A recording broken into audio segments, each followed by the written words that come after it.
Dios les bendiga. Muy agradecido de poder llegar a ustedes, dándole las gracias a Telecable Barahona y Arte del Sur por la cortesía. Inmediatamente vamos a comenzar nuestro tema de hoy. Yo quiero que ustedes reflexionen con relación a la existencia de Dios, los que son ateos, los que son escépticos, los que son indiferentes, que tenemos que observar las evidencias que nos rodean. Son muchas las evidencias, pero hay muchas personas que no pueden ver, no han considerado esas evidencias. Por ejemplo, cuando nosotros hablamos de la persona de nuestro Señor Jesucristo, estamos hablando de Dios mismo. Jesucristo no es otra cosa que Dios que vino a la tierra en forma humana. Y la palabra nos presenta a Jesucristo mucho antes de que Él naciera en Belén de Judea. Imaginémonos, por ejemplo, Adán y Eva, que existen unos casi 4000 años antes de Cristo. Y cuando ellos pecan, Dios les habla de Jesucristo en forma tipológica. Así comienza la narración, la datación, lo que la Biblia dice en Génesis acerca de nuestro Señor Jesucristo. Es una cita que en otros programas nosotros la hemos usado, pero en esta ocasión yo quiero hacer énfasis sobre el hecho de que en un libro que inclusive no hay ninguna duda de que existió desde 1300 y tantos años antes de la aparición de Cristo, el libro de Génesis, o sea, el Pentateuco, la Torá, son los primeros 5 libros de la Biblia que son parte de la Tanaj o la Biblia hebrea. Contiene estos 5 libros sin que ellos necesariamente sean creyentes en Jesucristo, ellos los usan y creen en ellos. Y en esos libros que ya se sabe por la arqueología, por la prueba de carbono 14, que efectivamente estos libros existieron, estos libros hablan de Jesucristo, pero hablando de que va a aparecer y nos da detalles de la persona del Señor Jesucristo. Por ejemplo, vamos a ver lo que dice Génesis en el capítulo 1, verso 15. Aquí tenemos una imagen del texto que nos dice que así la simiente de la mujer le pisaría la cabeza a la serpiente. Esa simiente de que habla este versículo no es otro que nuestro Señor Jesucristo. Lo podemos ver, por ejemplo, en la siguiente cita, en Génesis capítulo 22 y el verso 18. Dios está hablando con Abraham y está hablando de Cristo.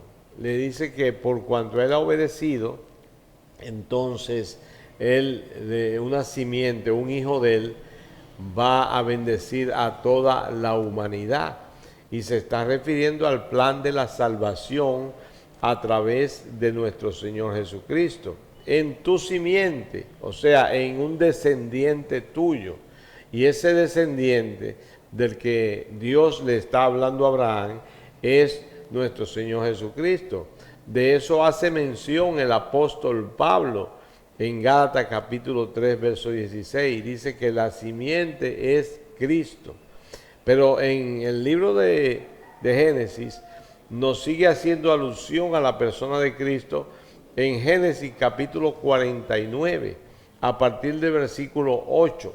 Nosotros vamos a encontrar allí detalles de la persona de nuestro Señor Jesucristo, de cómo Él iba a ser de la tribu de Judá, de cómo Él iba a reinar. Todos esos detalles están allí. Y entonces estamos hablando de un libro antiquísimo, ¿verdad? Del Antiguo Testamento, de la Torá hebrea, que nos habla de la persona de Cristo en un lenguaje tipológico. Pero también ese mismo lenguaje tipológico lo encontramos en Éxodo, capítulo 12, a partir del verso 13.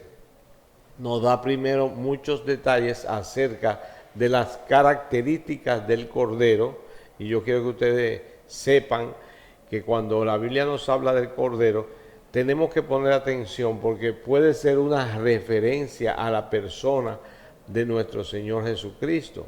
Por ejemplo, en el Evangelio de San Juan, que es una cita que vamos a ver más adelante, pero ahora yo quiero que ustedes vean a Éxodo capítulo 12, verso 13, que habla del cordero que se sacrifica y que se usa su sangre para pintar los dinteles de la puerta. Y el Señor dice, veré la sangre y pasaré de vosotros, y no habrá en vosotros plaga de mortandad cuando hiera la tierra de Egipto.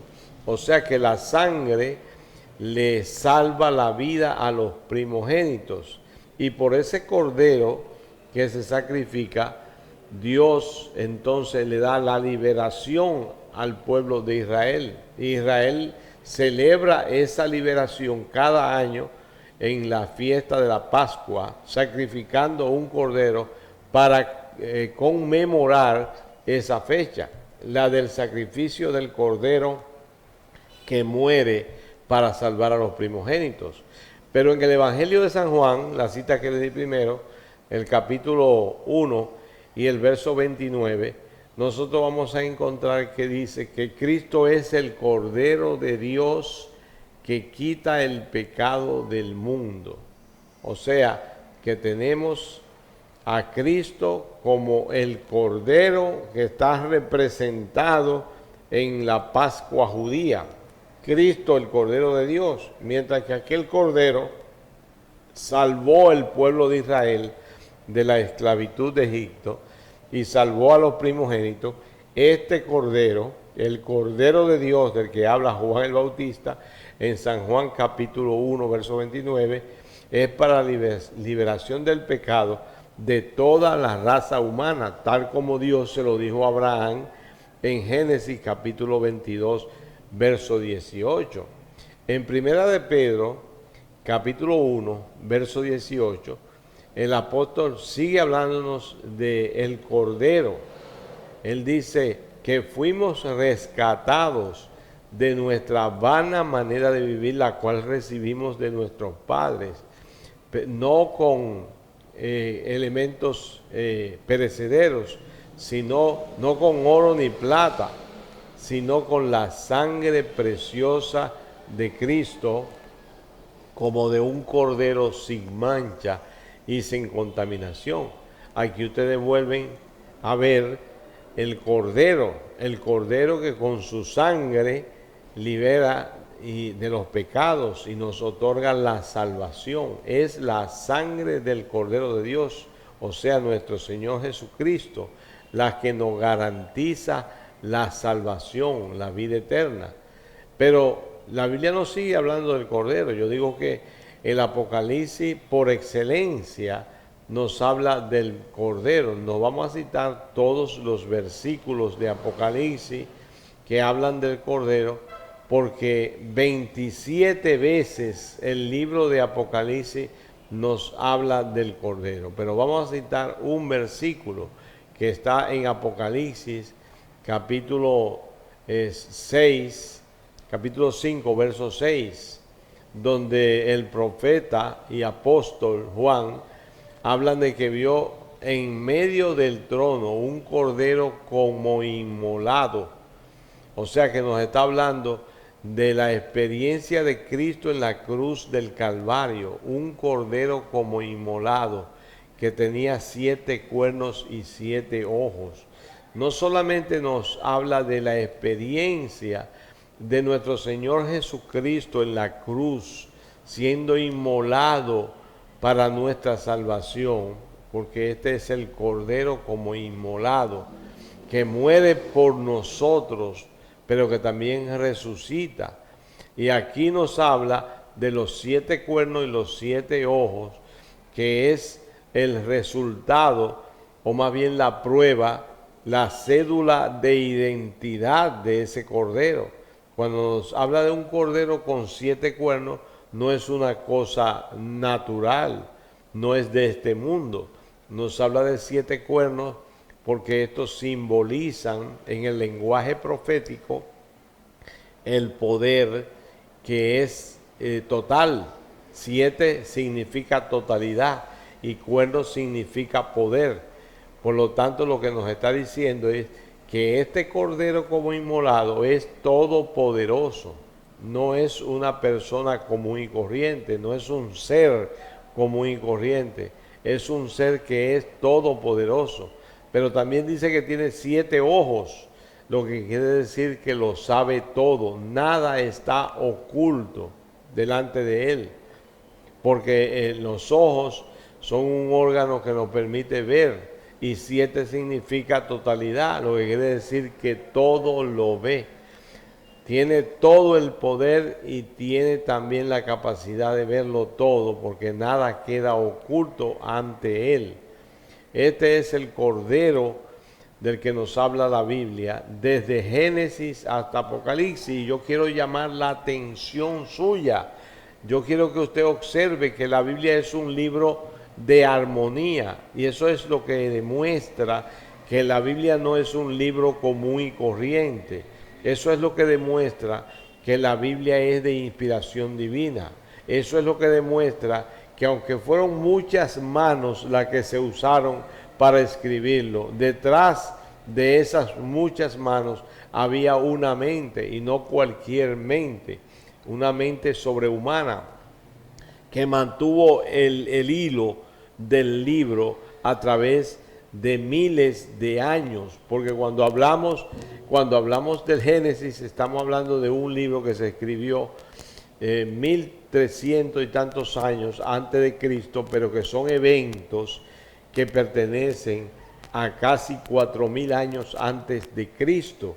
Entonces la mente que dirigió este libro, la Biblia, manejó las ideas desde ahí, desde ese momento del comienzo, a lo largo del libro, o más bien de los libros que contiene la Biblia, a todo lo largo de la Torá, pero también a lo largo de lo que dice el profeta Isaías y lo que dice el profeta Daniel, que hablaron de la muerte de nuestro Señor Jesucristo. En Daniel, por ejemplo, 9:26, dice que se le quitaría la vida al Mesías. En Isaías 53 nos dice los detalles de su muerte y pasión.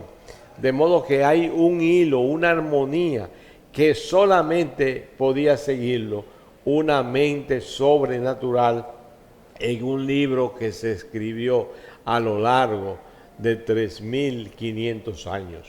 Eso es la Biblia, un libro que tardó 3500 años en ser completado y que mantiene una armonía desde la primera etapa del libro de Génesis hasta la última etapa del libro de Apocalipsis. Un libro sobrenatural.